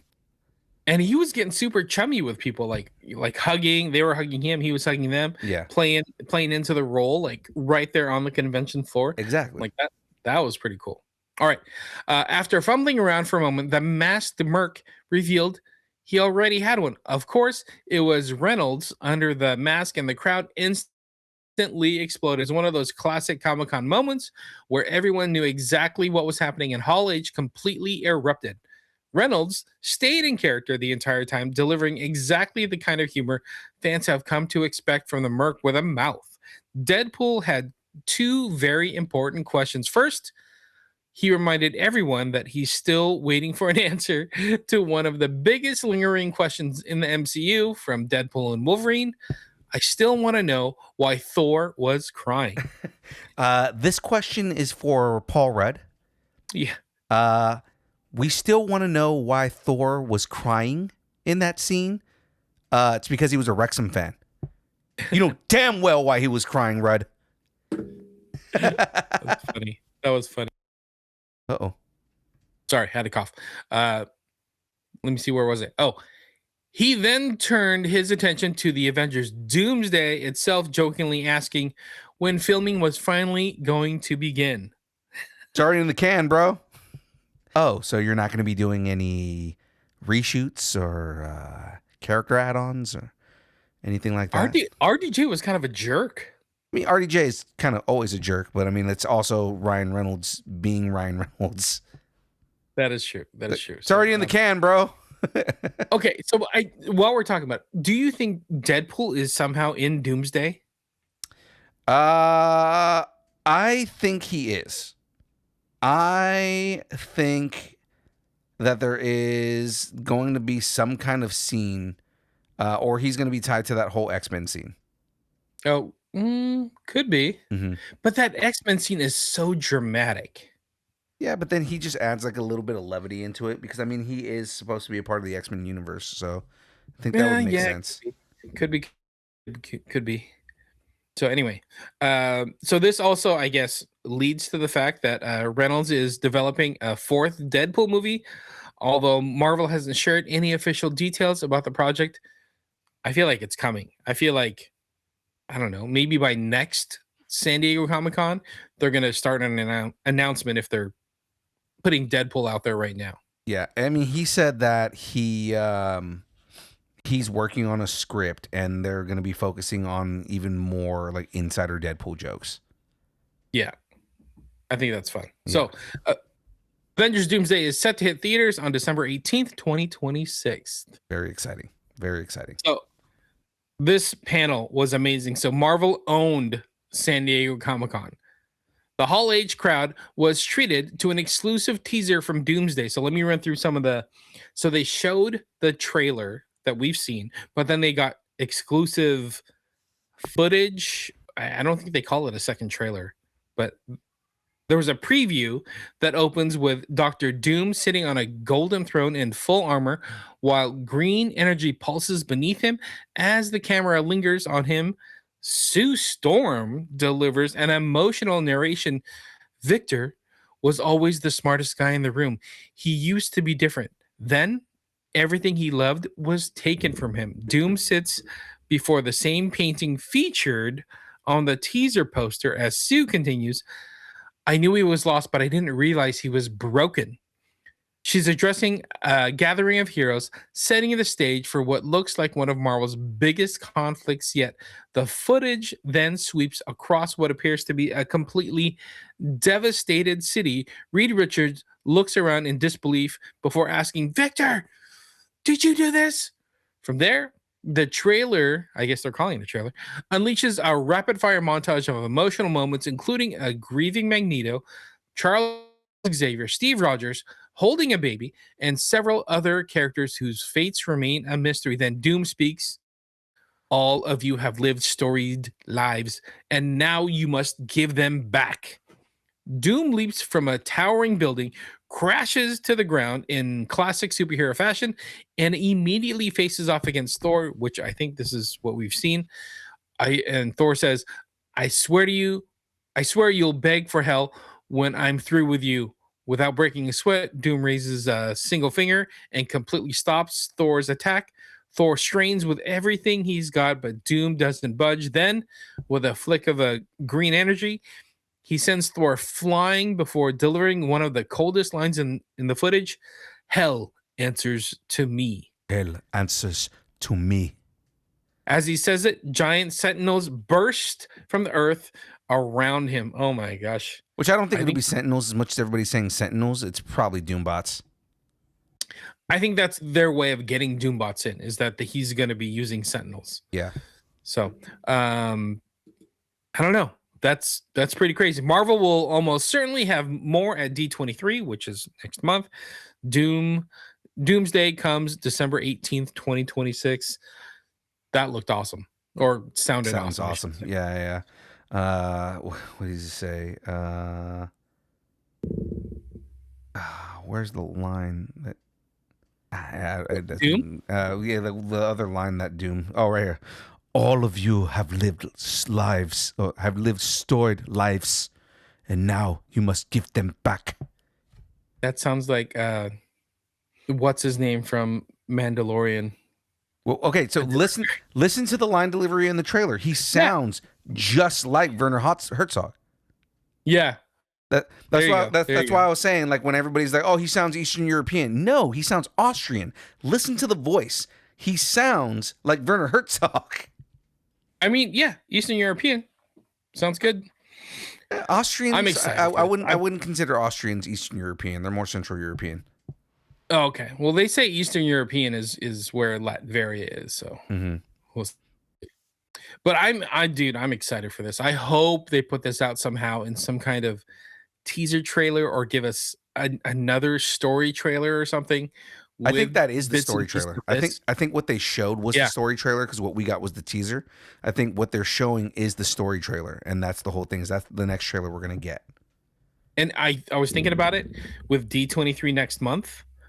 I think they're gonna release this San Diego Comic-Con trailer footage, whatever it is, as the next trailer at D23. Yeah, to kind of hype up D23 a bit. Yeah, I agree. And give us a little bit more. I agree with that. I think that's what they're going to do. I'm excited for this. But we're not done. Last story. What could possibly top the Doomsday portion of the panel? Marvel Studios finally dropped a huge piece of Black Panther 3 news at San Diego Comic-Con.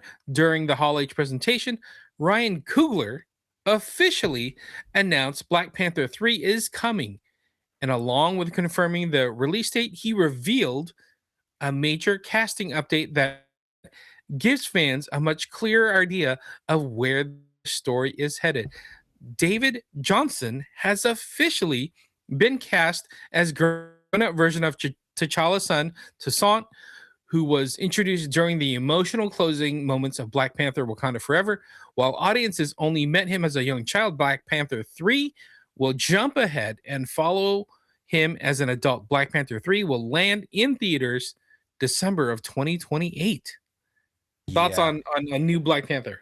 I like it, man. I think they chose a very talented actor that is on his way up, on the up and up right now. I feel like if Ryan Coogler chose this dude, I think he is, he probably chose somebody who can live up to the legacy of Chadwick Boseman.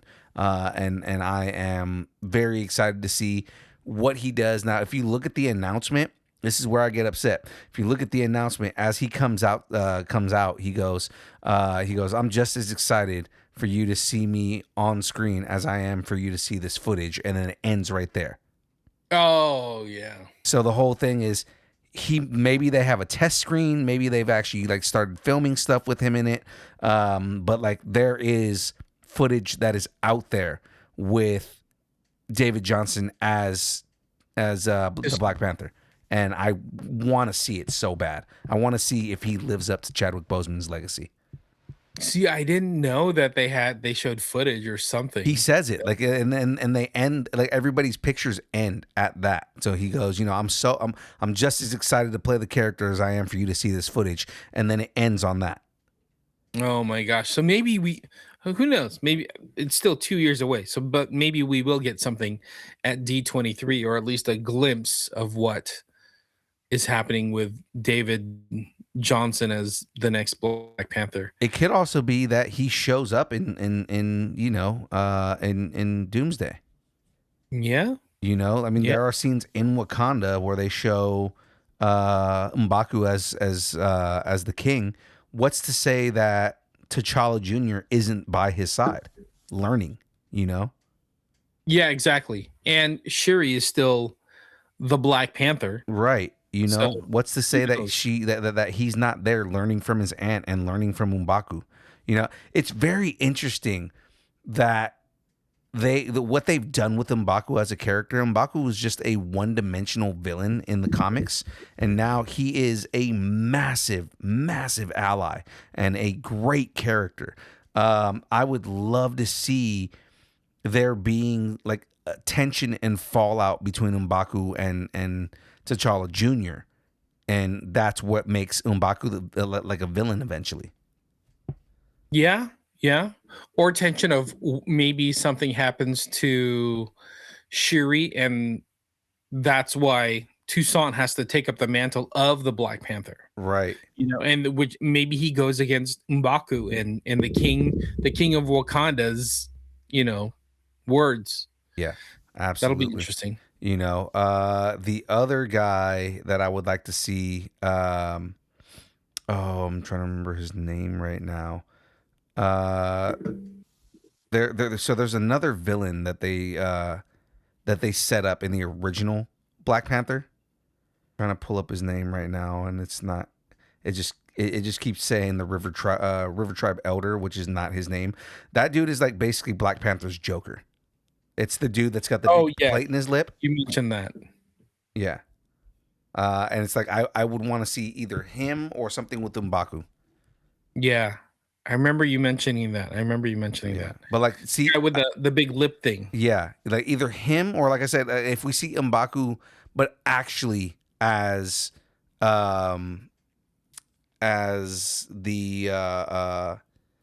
white ape. Oh, yeah. I don't know if they're gonna do that. I do like having M'Baku as the king. I think that's gonna create some good tension. Mm-hmm.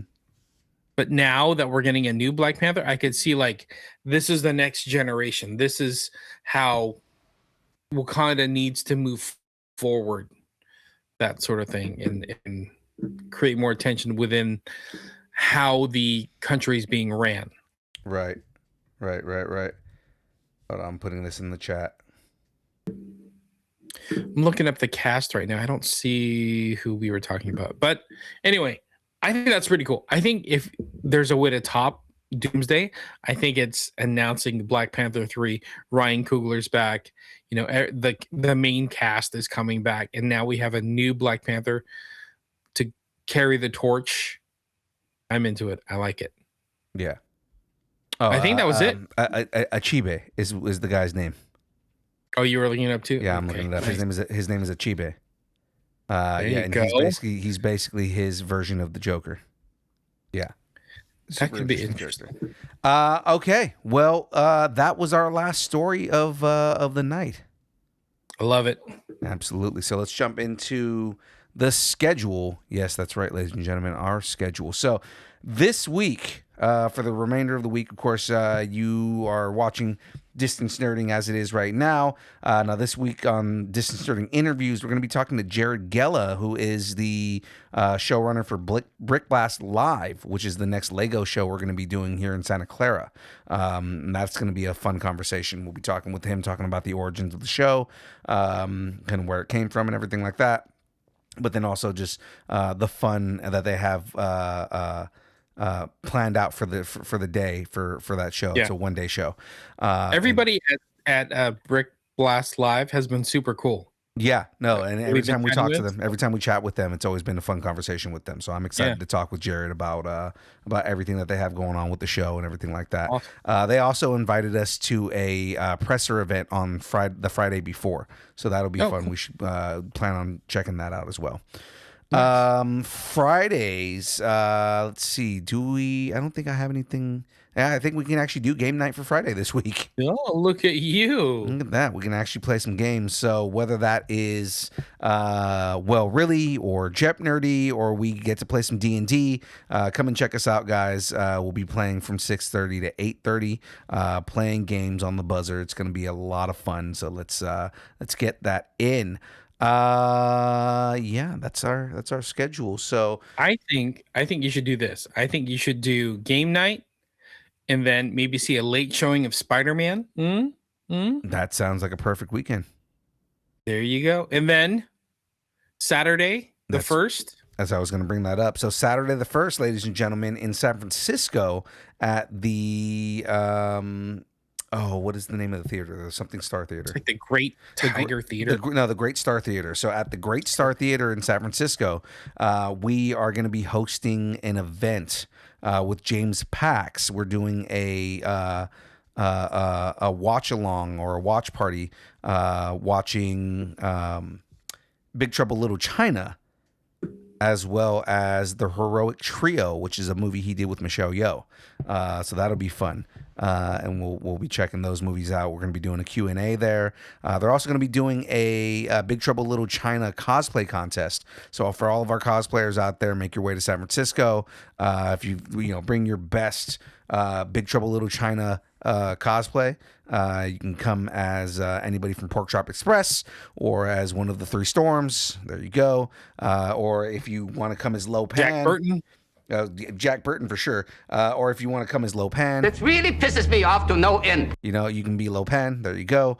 But other than that, yeah, guys, we're going to have a great time this Saturday in San Francisco at the Great Star Theater in San Francisco. So come and see us there as well. Come and hang out and come meet Lightning, guys. It's going to be a fun time. Super cool. Absolutely. So that is pretty much it for what we've got going on this week, ladies and gents. James, do you have anything you want to throw out there right now before we get into the end, the outro? I just want to make sure we got to that. I know there's a few other shows coming up in August, September, but I wanted to make sure we got in the Great Star Theater, Big Trouble in Little China. Absolutely. All right. Well, ladies and gentlemen, of course, you can follow us on all the social media spots if it exists. We are there at Distance Nerding. You can follow us on all the social media places. Check out all the new videos. If you guys haven't checked out the videos that we've dropped this week, I've got one scheduled for every day this week, so watch out for all the fun. James, did you watch the videos that I sent you yesterday? Yeah, I saw some. They were pretty funny. Right. The pizza one. The pizza one. The pizza one came out today, so it was great, man. Yeah. And then the one on Friday is going to be a fun one too. Awesome. Right. Good So, times. all right. Well, ladies and gentlemen, that's it from us. Of course, you can connect with us on all the places, and you can email us. Email us anywhere you want, as long as that email is distancenerding@aol.com, and we will read it live on air. We're still waiting on emails that'll make James cry. I love it. By the way, if you're going to be at the Big Trouble in Little China viewing at Great Star Theater, go to greatstartheater.org if you need tickets. And then come hang out with young Phil. I think I may be there just so young Phil and I can go to the mission, and he's going to take me on a tour of the best food in the mission. I would actually love to do that. Actually, if we go early, we can go catch lunch in the city. There you go. And I'll take you to get a world famous mission burrito in my home borough of San Francisco. There you go. I love it. All right. With that being said, ladies and gentlemen, that is it from us. As always, Bruce, buddy, it's time to go to sleep, man.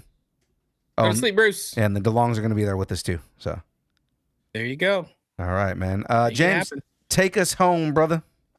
Thanks, and keep nerding together. That's Deuces. right. Later, deuces. Distance nerding.